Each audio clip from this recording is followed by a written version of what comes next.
வணக்கம். இது ஐபிசி தமிழின் செய்தி நேரம். ஐபிசி தமிழ் உறவுகள் அனைவருக்கும் இனிய தைத்திருநாள் வாழ்த்துக்கள் உரித்தாகட்டும். தொடர்பான தலைப்புச் செய்திகள்.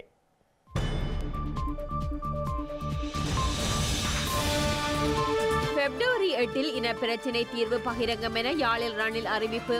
நல்லிணக்க ஆணைக்குழுவுக்கு ஸ்ரீலங்கா படையினர் எதிர்ப்பு இல்லையா? நீர்த்தாரை பிரயோகத்துக்கு மத்தியில் ரணிலுக்கு எதிராக யாழில் தீவிர போராட்டம். உணர்வுமயமாக நீதி கோரிய காணாமல் ஆக்கப்பட்டோரின் உறவுகள். தமிழர் வாழும் இடங்கள் எல்லாம் களையாக கடந்த தமிழர் திருநாள்.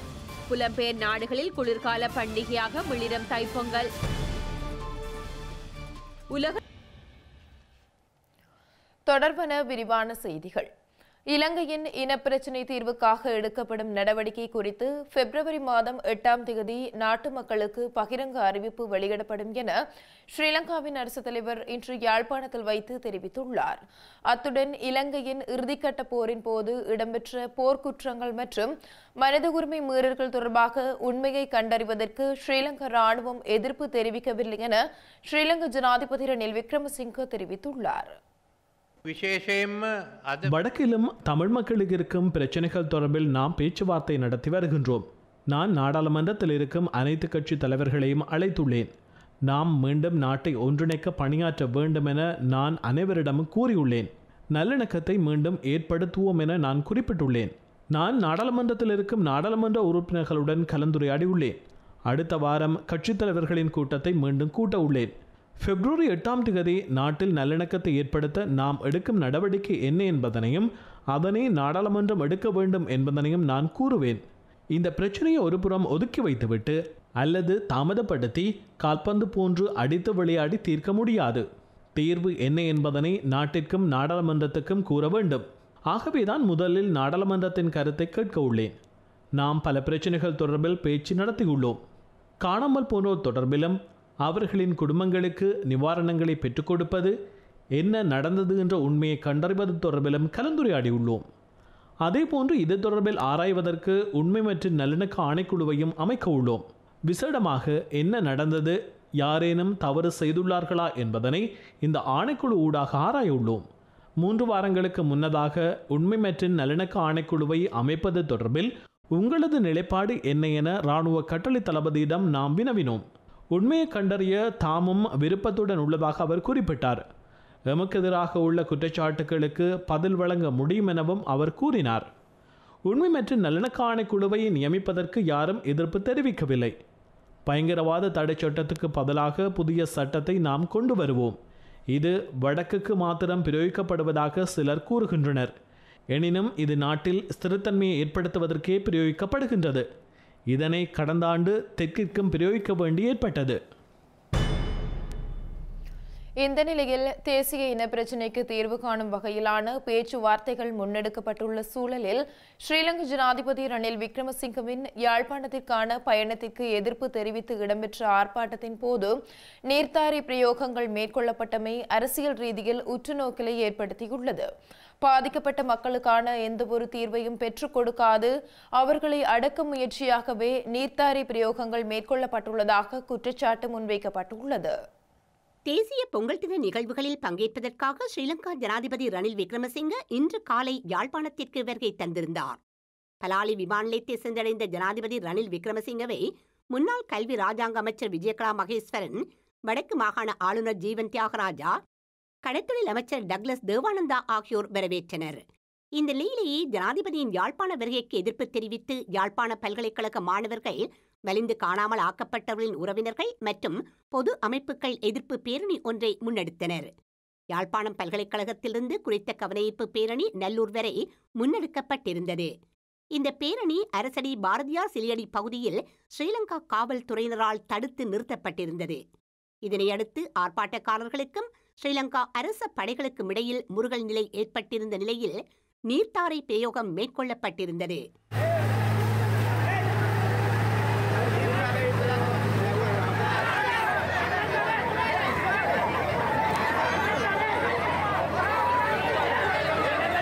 இதனையடுத்து அங்கு கலகமடக்கும் காவல்துறையினர், விசேட அதிரடி படையினர் உள்ளிட்ட பலர் குவிக்கப்பட்டிருந்தனர். மீண்டும் ஆர்ப்பாட்டக்காரர்கள் மீது இரண்டாவது தடவையாக நீர்த்தாரை பிரயோகம் மேற்கொண்டதுடன் பதிலுக்கு போராட்டக்காரர்கள் காவல்துறையினர் மீது கல்வீச்சு தாக்குதல் மேற்கொண்டிருந்தனர். எனினும் சில மணி நேரத்தின் பின்னர் ஆர்ப்பாட்டக்காரர்கள் அங்கிருந்து கலைந்து சென்றுள்ளனர். வவுனியா பிரதான தபாலகத்திற்கு அருகாமையில் 2156 நாளாக தொடர்ச்சியாக போராடி வரும் வலிந்து காணாமல் ஆக்கப்பட்டோரின் உறவுகள் தைப்பொங்கல் தினமான இன்றைய தினம் பொங்கல் பானையுடன் வீதிக்கு இறங்கி எதிர்ப்பு போராட்டத்தில் ஈடுபட்டனர். உறவுகளை பறிகொடுத்த தம்மால் எவ்வாறு பொங்கல் பண்டிகையை கொண்டாட முடியும் என அவர்கள் கேள்வி எழுப்பியுள்ளனர்.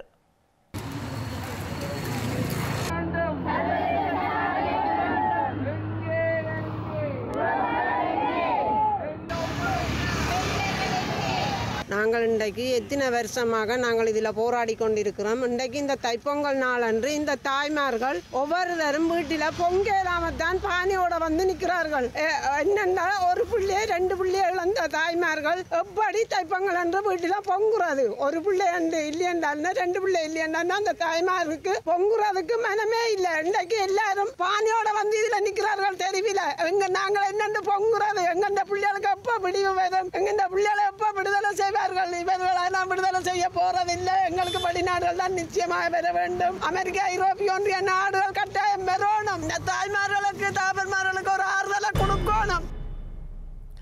உழவுக்கு உறுதுணையாக இருக்கும் இயற்கைக்கும் ஏனைய உயிர்களுக்கும் நன்றி தெரிவிக்கும் தைத்திருநாள் கொண்டாட்டங்கள் தமிழர் தாயக பகுதிகளான வடக்கு கிழக்கு மலையகம் உட்பட தமிழர்கள் செறிந்து வாழும் இலங்கையின் பல்வேறு பகுதிகளிலும் சிறப்பாக கொண்டாடப்பட்டது.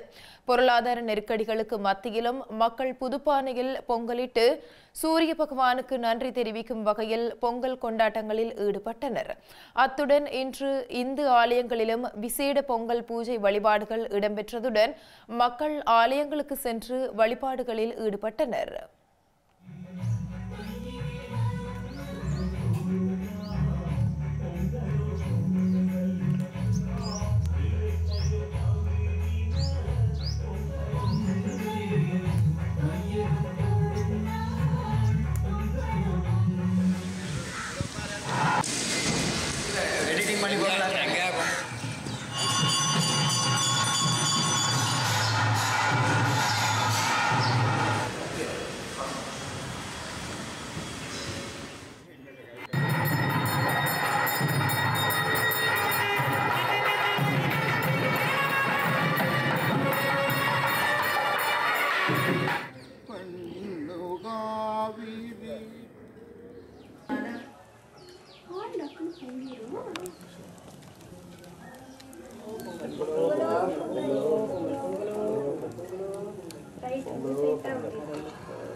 இதேவேளை புலம்பெயர் நாடுகளிலும் ஆலயங்கள் மற்றும் உள்ளரங்க வெளியரங்க நிகழ்வுகளாக பல இடங்களில் இன்று தமிழர் திருநாள் தைப்பொங்கல் விழாக்கள் நடாத்தப்பட்டுள்ளன.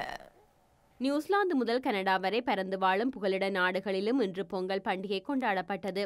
நியூசிலாந்து, ஆஸ்திரேலியா ஆகிய நாடுகளில் இந்த விழா கோடைக்கால பண்டிகையாகவும், ஐரோப்பிய மற்றும் வட அமெரிக்க நாடுகளில் குளிர்கால பண்டிகையாகவும் இந்த நாள் மாறியிருந்தது. இன்று காலை முதல் புகலிட ஆலயங்கள் அனைத்திலும் பொங்கலிட்டு சிறப்பு வழிபாடுகள் மேற்கொள்ளப்பட்டன. இந்த வழிபாடுகளில் அரசியல் பிரமுகர்களும் கலந்து கொண்டிருந்தனர். அந்த வகையில் லண்டன் ஈலிங் கனகதுர்க்கை அம்மன் ஆலயத்தில் இடம்பெற்ற வழிபாடுகளில் பிரித்தானியாவின் ராஜாங்க அமைச்சர் போல் ஸ்கலி கலந்து கொண்டு உரையாற்றியிருந்தார். We need to make sure 2023 is that opportunity for change so that we can have a better life, that we can draw a line under the difficult situation we've all been facing and really have a sense of opportunity. Can I finally thank you as a wider community, Tamil community, for everything you do. அதேபோல் Heron நகரசபையின் ஏற்பாட்டில் நடைபெற்ற பொங்கல் விழாவில் தமிழ் உறுப்பினர்கள் உட்பட பலர் கலந்து கொண்டிருந்தனர்.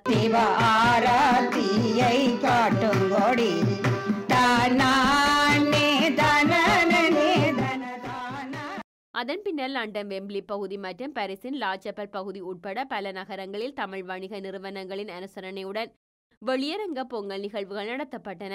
கடும் குளிர் நிலவி வருகின்ற போதிலும் தமிழ் வணிக நிலையங்கள் அதிகமாக உள்ள இடங்களில் திருவிழாவாக இவை இடம்பெற்றன.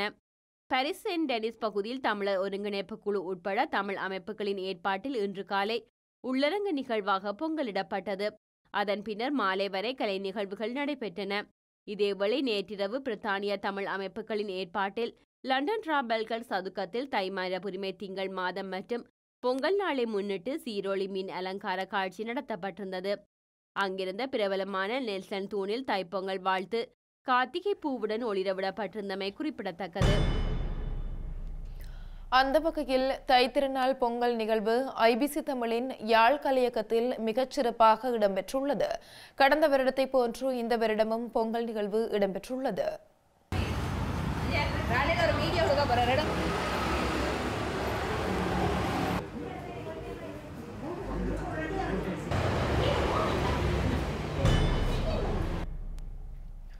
தமிழர் திருநாள் தினத்தில் லண்டனில் உள்ள ஐபிசி தமிழின் தலைமை பணியகத்தில் இடம்பெற்ற நிகழ்வில் உச்சி இணையம் அறிமுகப்படுத்தப்பட்டுள்ளதுடன் இது தொடர்பான ஊடக சந்திப்பும் உரையாடலும் நடாத்தப்பட்டுள்ளது.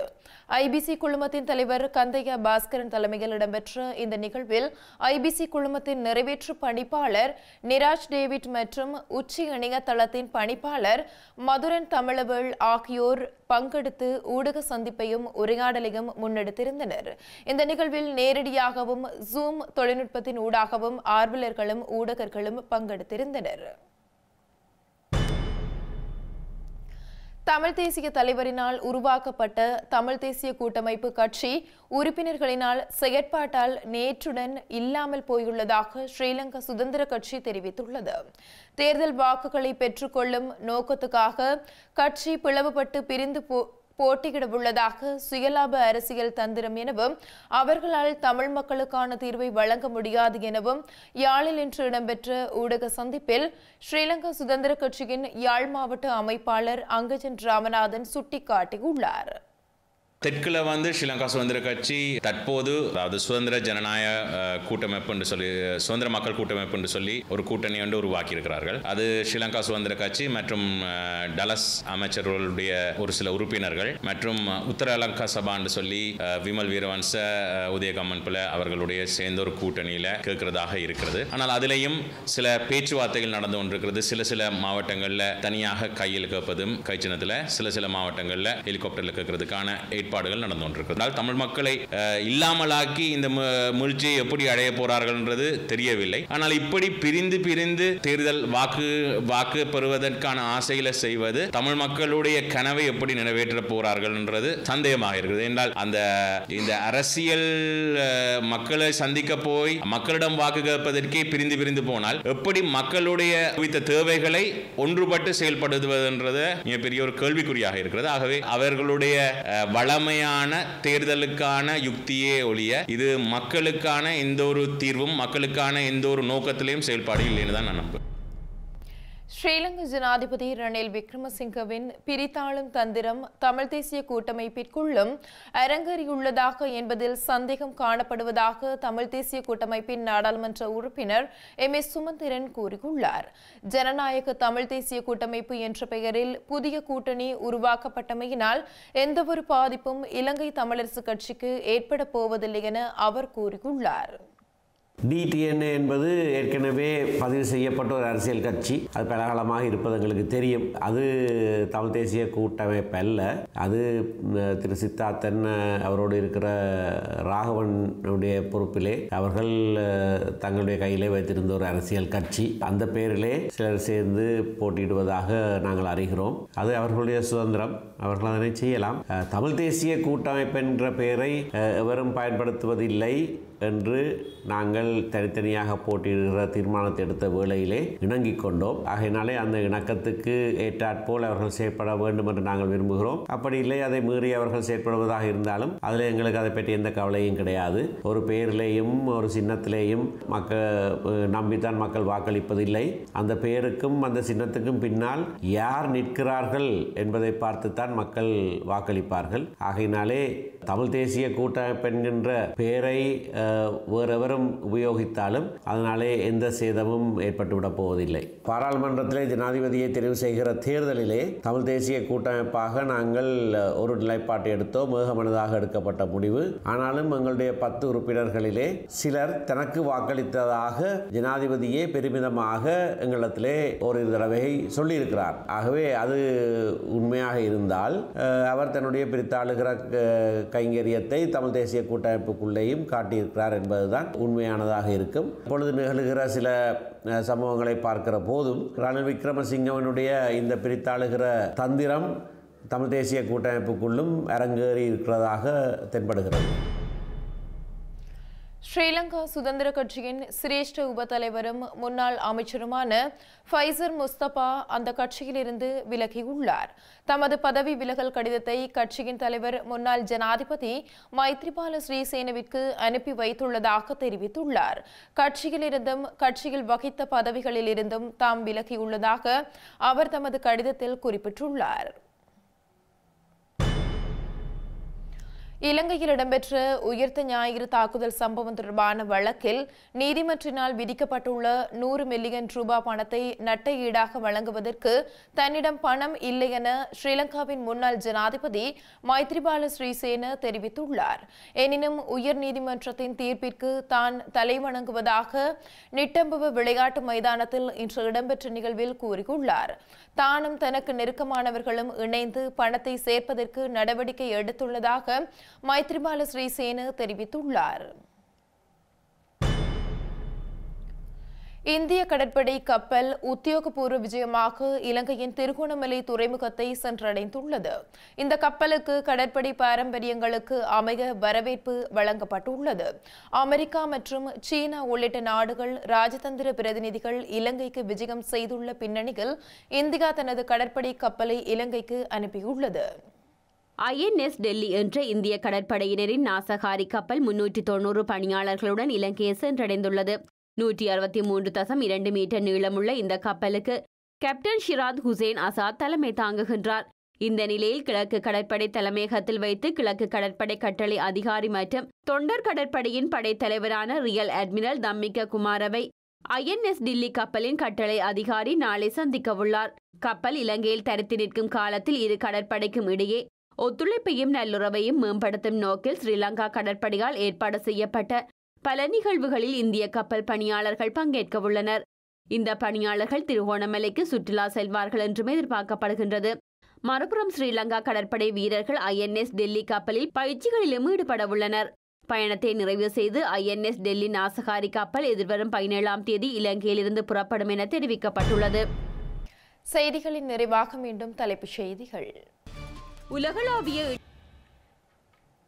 இத்துடன் IBC தமிழின் செய்தி நேரம் நேரலை நிறைவடைகின்றது. உடனுக்குடன் செய்திகளை அறிந்து கொள்ள ibctamil.com என்ற நமது இணையதளத்தை பார்வையிடுங்கள். வணக்கம்.